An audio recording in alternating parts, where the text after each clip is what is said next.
Dolar naik, harga BBM naik, biaya hidup makin mahal. Demo terjadi di berbagai daerah. Gak heran kalau banyak orang mulai bertanya, jangan-jangan Indonesia sedang mengulang tahun 1998. Tapi tunggu dulu, meski situasinya terasa mirip, menurut ekonom sekaligus mantan Menteri Keuangan yaitu Pak Chatib Basri, ada perbedaan besar yang membuat kondisi Indonesia saat ini tidak bisa disamakan dengan krisis 1998. Lalu, kenapa rupiah sempat melemah? Kenapa harga Pertamax naik dan harga-harga mulai ikut naik? Dan yang paling penting, apa yang harus kamu lakukan supaya kondisi keuangan kamu tetap aman di tengah ketidakpastian ini? Video ini akan membahas faktanya dan dampaknya ke kehidupan sehari-hari dan yang paling penting langkah-langkah praktis agar kamu bisa bertahan. Jadi, tonton video ini sampai selesai.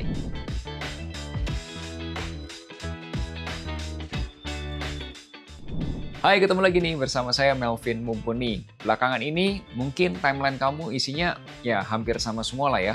Rupiahnya melemah, harga BBM-nya naik, biaya hidupnya makin terasa berat, serta demo yang terjadi di berbagai daerah.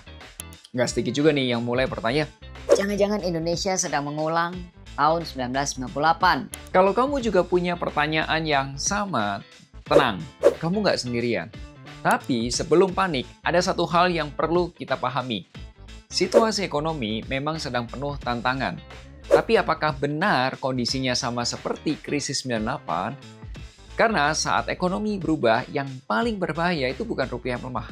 Yang paling berbahaya adalah ketika kita masih merasa semuanya baik-baik saja. Nah, di situasi seperti ini, satu keputusan keuangan yang salah itu dampaknya bisa bertahun-tahun. Nah, lalu kita akan cari tahu apa yang sebenarnya terjadi, kenapa biaya hidup terasa makin berat, dan bagaimana cara melindungi kondisi keuangan kamu sebelum terlambat. Nah, untuk menjawab pertanyaan besar tadi, kita perlu mundur sejenak ke tahun 1998. Apa yang sebenarnya terjadi saat itu? Dan kenapa ekonom sekaligus mantan Menteri Keuangan Chatib Basri mengatakan kondisi hari ini berbeda.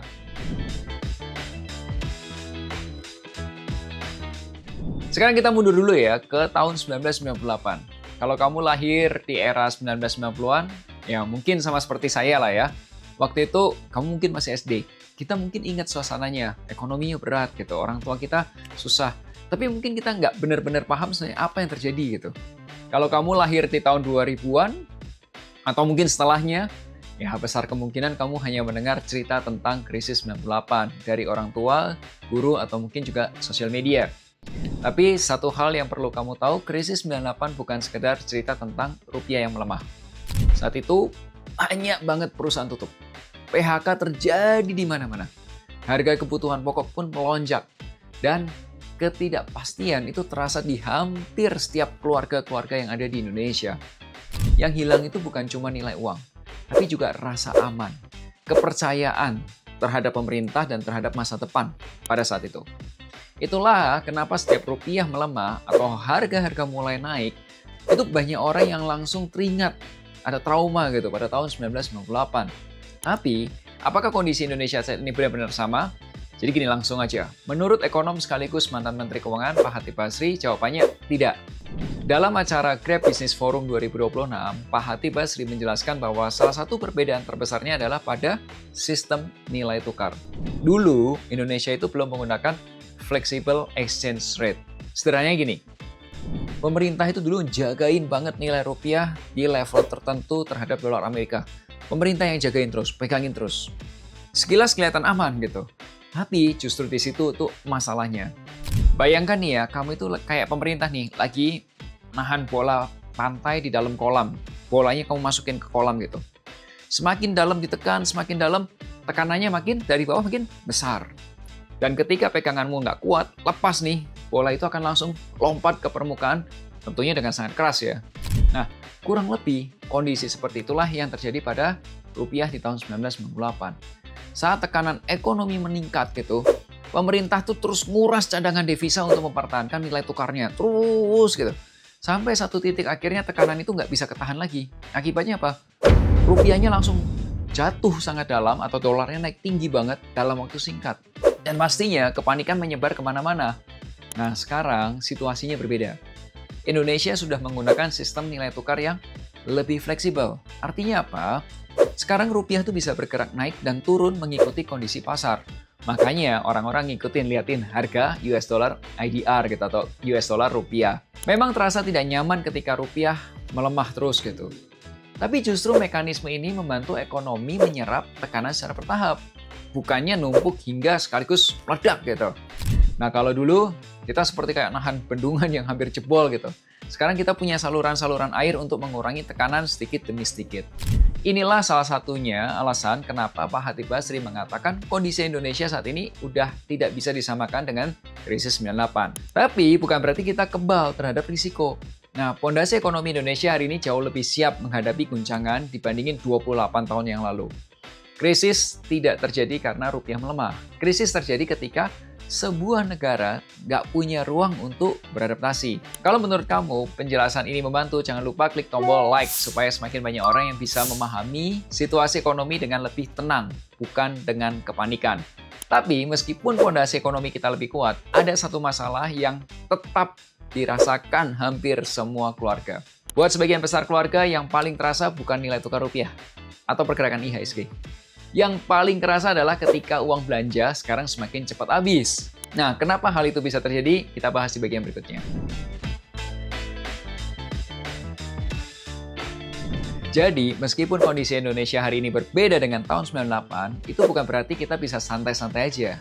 Karena buat sebagian besar keluarga, krisis ini bukan terasa saat lihat grafik rupiah atau baca berita ekonomi. Bukan di situ. Krisisnya kerasa saat uang belanja yang biasanya cukup sampai akhir bulan, sekarang habis lebih cepat. Dan mungkin kamu juga lagi mulai merasakannya. Harga makan naik, ongkos kendaraan naik, tagihan bulanan juga pelan-pelan ikut naik. Tapi tunggu dulu, bukankah belakangan ini rupiah mulai membaik dan IHSG juga menunjukkan tanda-tanda pemulihan?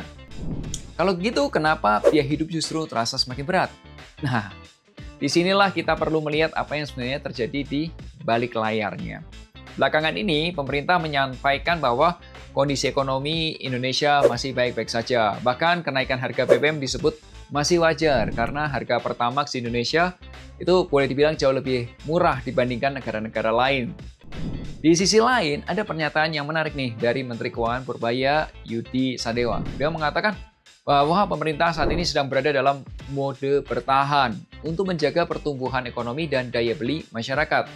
Beliau bahkan menegaskan nih ya, kita dalam mode survival.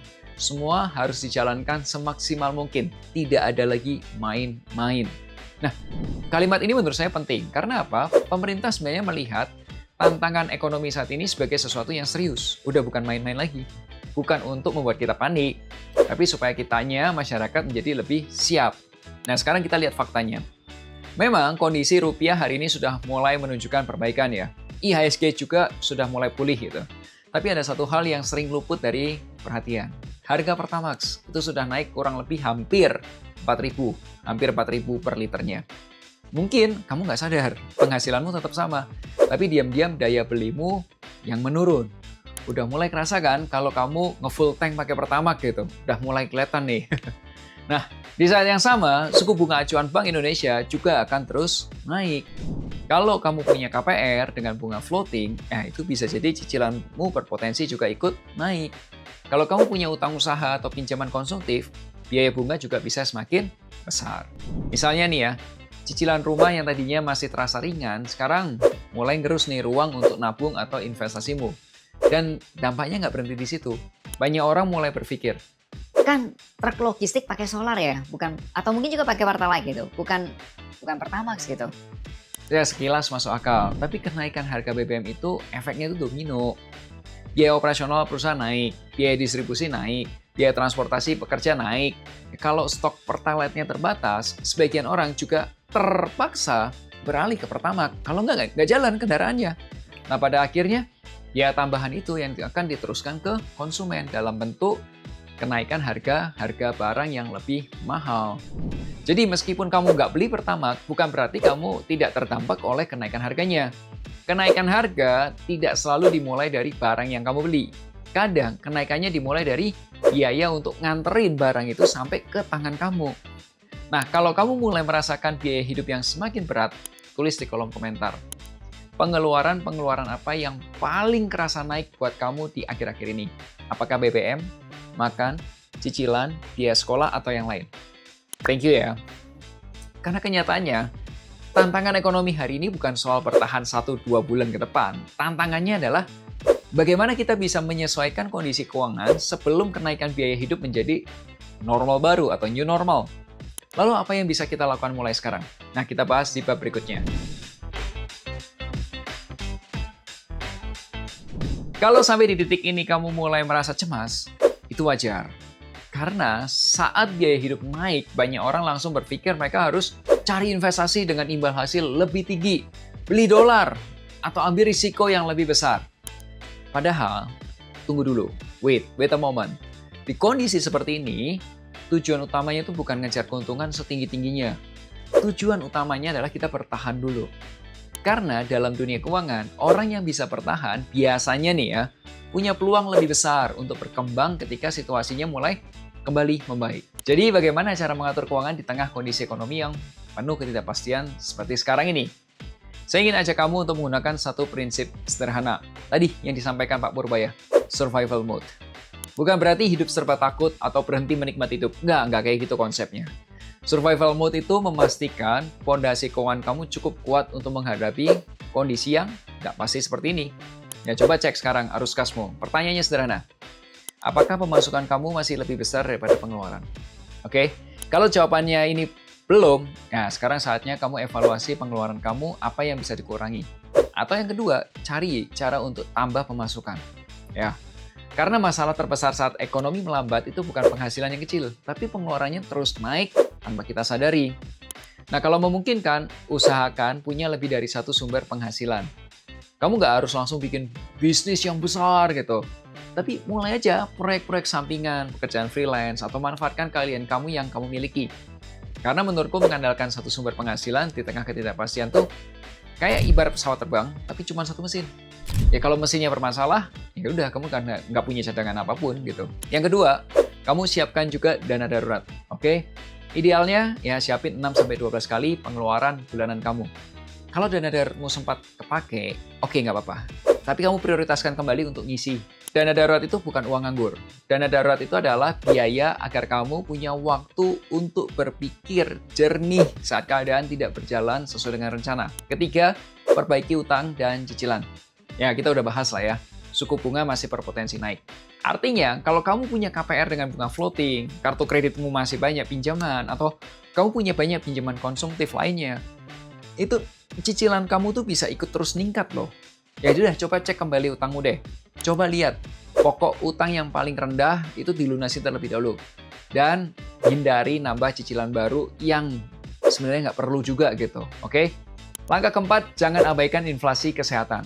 Banyak orang fokus pada inflasi atau kenaikan harga makan, harga transport. Tapi lupa ada satu inflasi atau kenaikan harga yang diam-diam tumbuh lebih cepat, yaitu inflasi kesehatan. Kalau kenaikan harga pangan itu mungkin 3%, rata-rata inflasi kesehatan itu berada di kisaran 9% hingga 11% per tahun. Jauh, itu angkanya jauh banget dibandingin biaya hidup kita yang cuma 3% kan? Nah, artinya biaya kesehatan bisa naik 3 kali lebih cepat dibandingin kenaikan harga barang dan jasa lainnya. Ya, saya pernah ketemu ini klien yang kondisi keuangannya sebenarnya cukup baik. Dana daruratnya ada, investasi juga rutin. Tapi satu kali rawat inap, penyakit yang serius, ya itu dah buat rencana keuangannya mundur beberapa tahun. Kenapa? Karena perlindungan kesehatannya itu nggak maksimal pada saat itu. Nah, karena itu, pastikan perlindungan kesehatanmu tetap aktif. Ya boleh pakai BPJS Kesehatan ataupun asuransi kesehatan swasta. Jadi saat kondisi ekonomi nggak pasti, aset yang paling berharga itu bukan seberapa besar keuntungan investasimu, tapi seberapa lama kamu bisa bertahan. Kalau kamu merasa perlu bantuan untuk menyusun strategi keuangan yang lebih sesuai dengan kondisi dan tujuan hidupmu, kamu boleh ngobrol terlebih dahulu dengan tim admin Finansialku melalui WhatsApp atau juga link yang kami cantumkan di deskripsi di video ini.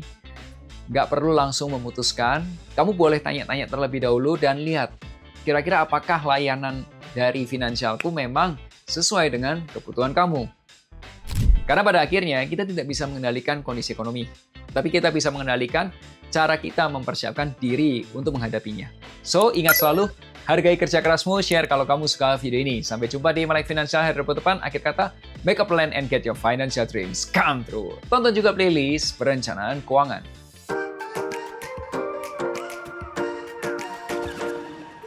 Wujudkan masa